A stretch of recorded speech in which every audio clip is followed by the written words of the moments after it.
Welcome back, everyone. I am very pleased to welcome Daniel McDonagh. He is CIO at Perfect International. Daniel, how are you? Yeah, very well, thanks. Pleased to be here. Thanks for asking me. Great. So glad you could join us. Daniel is also the portfolio manager of the Nedgroup Investments Global Cautious Fund. And we are so glad to have him here because there's actually so much that we need to just try and figure out what's going on in the world at the moment. So Dan, I guess before we jump into it then, can you maybe just share what you believe makes this strategy special? Yeah, absolutely. So I think the clue is in the name of the fund, really. The emphasis there on the cautious, which is something that we have always put great credence on. There's obviously a need to make a real return on any product that you run. Investors are keen to keep up and beat inflation, but at the same time, we used a simultaneous dedication to capital preservation to make sure that the journey that you have along that route is smoother than some of the other options on the market. So we really try and make sure that the volatility is something that is managed well and is palatable to those investors who don't like the roller coaster rides that markets can provide. And I guess the current quarter is an example of what markets can produce. Yeah, exactly. It definitely surprises at every turn. So Dan, I guess maybe we can kick off then by talking through the performance over the past year and what you've observed there and how it was delivered. And of course, any comments on the past quarter as well, definitely very welcome. Yeah, for sure. So the quarter just gone really was a quarter of two halves, if you like, because we were rolling along as usual, seeing modest gains in international equity markets in January and February. And then lo and behold, you have the destabilizing effects of the Iranian conflict in March. And that triggered reversals in both global bond and equity markets. And what that meant was over the quarter that the fund returned a negative 0.2%, which meant that for the year, the fund was up just over 7.5% for that period to the end of March 2026. And of course, equities were the key driving force of that. Non-US equities really led the way there. They were up in excess of 23%. US equities not too shabby either. They were pretty close behind, posting clear double-digit increases as well. And what pleased us was that the fund's equities outperformed those indicative indices in both the US and the non-US domains in US dollar terms. So portfolio's US equities up just shy of 20%, and the non-US equities up over 24% in that period. So that was good from the bond perspective as well. The fund's fixed income portfolios outperformed the indicative indices there on both the US and the non-US basis. So that was really particularly notable in the non-US bond market, where currency factors help push those returns higher. So overall, a strong performance, I would say, in absolute terms, despite that more challenging reversal that markets saw in March at the end of the period. Thanks, Dan. I mean, you mentioned about the fund's bond component performance doing very well. I mean, I just want to focus in on that a little bit. So what are yield curves telling you at the moment? I mean, how has it changed over the quarter? What are the implications for markets? And do you think investors are being sufficiently compensated? Yeah, it has been a area of great change because of that Iranian conflict that began at the end of February. And the effect on markets was pretty instantaneous, and you can see the yield curve trajectories for the US and the UK in the slide that we've prepared. The yield curve shift decisively upwards, and that's because there's clear transmission mechanism there. Disruption to energy flows in the Middle East means you get these spikes in oil and gas prices, and that really feeds into fears of higher inflation going forward. So we've shown the US and the UK there, but it was true of global developed bond markets really. And what made that move so powerful, I think, was that at the start of the quarter, there were expectations that interest rate cuts were coming, certainly in the US and perhaps further afield. And that turned into forecasts for interest rate increases almost overnight. And so that caused both the equity and the bond markets to stutter. But what's interesting, I think, as well, is that the prospect of higher prices also started to begin to stoke fears about lower growth, lower economic growth, because the damage that price surges have means that consumer demand will be affected, and that really is just another way of talking about the ugly potential for stagflation to emerge. We all know consumers have been under strain from a variety of pressures in recent times. There's been legacy inflation from the post-pandemic bottlenecks. We've had further inflation from the conflict in Ukraine. And when you combine that with pretty modest wage growth, you see the scope for pain there. And perhaps that expectation on underlying economic growth struggling is why we saw that surge in oil prices, but it didn't induce an even more pronounced response in government bond yields. And we have a slide there as well to show that. So it's almost as if markets can't decide whether the greater threat is inflation or a growth slowdown at this point. A key question we ask ourselves on that is whether the inflation shock will be as bad as when COVID really caused that great reemergence of inflation for the first time in a generation. And so far, what we'd say is that the cost shocks from Iran, they're significant, but perhaps they're a little bit narrower than they were in COVID, which really encompassed the whole economy. We think labour markets are a little bit softer now, growth maybe a little bit more subdued than when Russia invaded Ukraine. And that would suggest that the situation isn't quite as acute as in 2022. But of course, it's the longevity of the conflict that's going to be so crucial to how this plays out. Even if a comprehensive solution is reached tomorrow, it's worth pointing out that everything doesn't go back to normal overnight.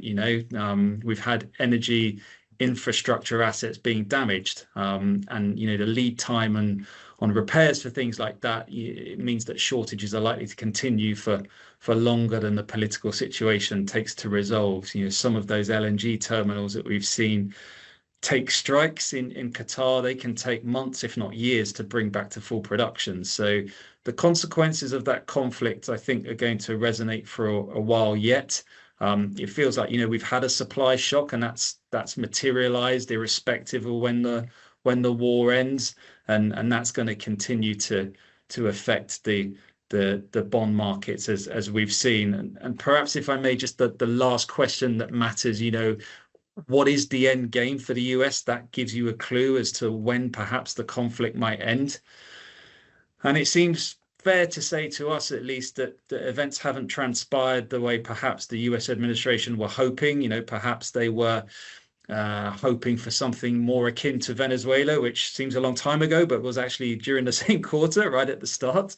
And that was, that effectively was a bloodless coup where access to oil was gained very easily. And perhaps the US, we were expecting a domestic revolution in Iran because there had been material protests in the run-up to events, but none of that materialized. And instead, the US have been confronted by this Iranian regime that seems in some ways to have been bolstered and maybe even emboldened by the powerful effect that they're having on the global economy. And I think the premise here seems to be that if they can cause maximum economic pain to developed markets, then they might be able to extract those concessions. And Western countries now need to factor in lots of increased costs, energy costs, security costs, on top of pretty unaffordable welfare states and pension promises. And they're in a difficult place. And I think that means that the US might be more keen to reach a settlement and ceasefire than perhaps the Iranians are, despite that disparity in firepower between the two sides. Thanks, Dan. That was quite comprehensive. And I guess just as a follow-up, would you say that countries that are relatively more energy independent would actually be more insulated from the market turmoil as well? Yeah, it's a good question, and it's certainly true that not all countries are created equal when it comes to energy independence. But I think perhaps the headline figures can be a little bit misleading. So, for example, we've all heard repeatedly during the conflict that 20% of global oil seems to travel through the Strait of Hormuz, which Iran is placing restrictions on. But within that hides a variety of statistics. We think that about 80% of Asian oil and petrol products transit through that region. And here in the UK, for example, the country doesn't rely heavily on energy imports directly from the Gulf, but it also has notably lower natural gas storage facilities than some peers. So you think that the elevated prices might hit our economy sooner than the neighbours. But I guess that works both ways. On the flip side, it's worth noting that self-sufficiency doesn't necessarily mean immunity. We all know the US is a net energy exporter, but although it's less likely to suffer from physical shortages, the global nature of energy markets means it's not going to be completely sheltered from price increases. The US still imports meaningful amounts of crude oil because the shale oil that it predominantly produces is, in oil terms, what we call light and sweet, whereas a lot of its refineries date back from the pre-shale revolution, and they're built to process heavier sour crudes from abroad. So there's still imports going in, and it's also very notable that there continues to be a strong correlation between US inflation and gas prices, despite the shale gas boom of those past 2 decades. So what we're seeing there is that in these global energy markets, everywhere will be touched by the conflict, we think, regardless of what their position is with energy independence. Thanks, Dan. And I guess maybe changing tack a little bit now. If you look at AI, it's obviously been quite a big theme globally. And how have markets been impacted in recent months? Yeah, it's been interesting because that's been the predominant story in the marketplace for most recent quarters. Certainly, we've spoken about it before at length, and I guess ever since it's burst onto the scene as an investment theme, it feels like the connotations have been overwhelmingly positive associated with it. The great hope was that it was going to unleash these powerful forces of productivity gains, ushering a new era of fundamental strong economic growth, and that's what we've seen the equity markets feed off, that kind of narrative over that period. But in recent months, it's become more apparent that investors have begun to consider the other side of the coin, and start to focus on where perhaps AI could disrupt existing industries and maybe beyond all recognition, and so where it could be a destructive force to current business models. And one area that suffered from this has been the software sector. It's certainly not the only area, but it is something that stands out because it's long been regarded as a premium sector with its high gross margins. It's also got very attractive cash generation and healthy growth prospects. But that sector's materially underperformed the wider market over the last 6 months. And that's because there are concerns AI will simply allow new players to more easily write code and enter the market and compete away all those positions that the industry incumbents have. As I said, it's not the only sector being questioned. Information providers are being questioned, wealth managers. There's a fear of AI-driven robo-advisors, freight brokers, you name it. This has been quite a theme in terms of what AI could destroy. And we've consequently spent a lot of time trying to consider whether the challenges AI represent to software are real or not. And perhaps there's several comments we'd make on that front in terms of the conclusions we've drawn. And the first one is that we think that proprietary data is crucial. AI is trained on data that's freely available. So if a company actually owns its own data set, and that's a valuable data set, and it's not available to the large language models, then we think that can have a barrier to replication that these companies can use to their advantage. The other aspect that we focused on is just how embedded the products are into the workflows of their customers, because when they really form part of your daily work experience, there's quite a high barrier to substitution because the hassle and expense with changing data or software providers. Nobody really enjoys undertaking those projects. So customers tend to be quite sticky as long as the service they receive is satisfactory. And then the other angle we've talked about at length is that clients use a lot of that software and data for regulatory and compliance requirements. And where that's the case, any cost in terms of errors can be extremely high, with respect to either financial penalties or reputational repercussions. So clients need to implicitly trust that sensitive data, and that tends to make them again reluctant to switch to AI providers with a short track record. So it's been interesting overall. It feels like the market has decided to sell now and ask questions later, but we think the consequences for AI on all those business models will be more nuanced and maybe a bit more uneven. Thanks, Dan. That's certainly quite an interesting dynamic.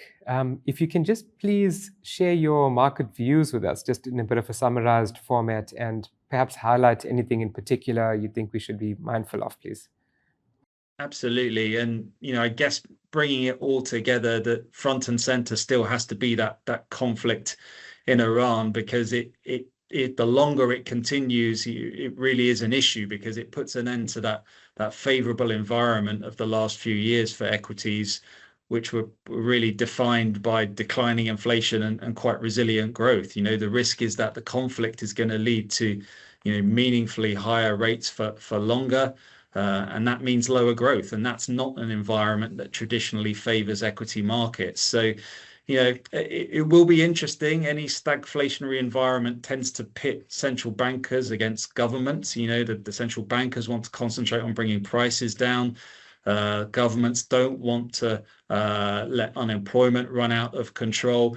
But both of those sides are going to have constraints placed on them, because monetary policy is constrained by the high inflation, and fiscal policy cannot ignore those high debt burdens that we've seen lots of countries run up. So they're going to have quite a difficult time trying to soften the blow of that latest cost of living crisis to hit consumers. And because of that, we remain very defensively positioned. We look at the portfolio, and it has a modest 20% equity weighting.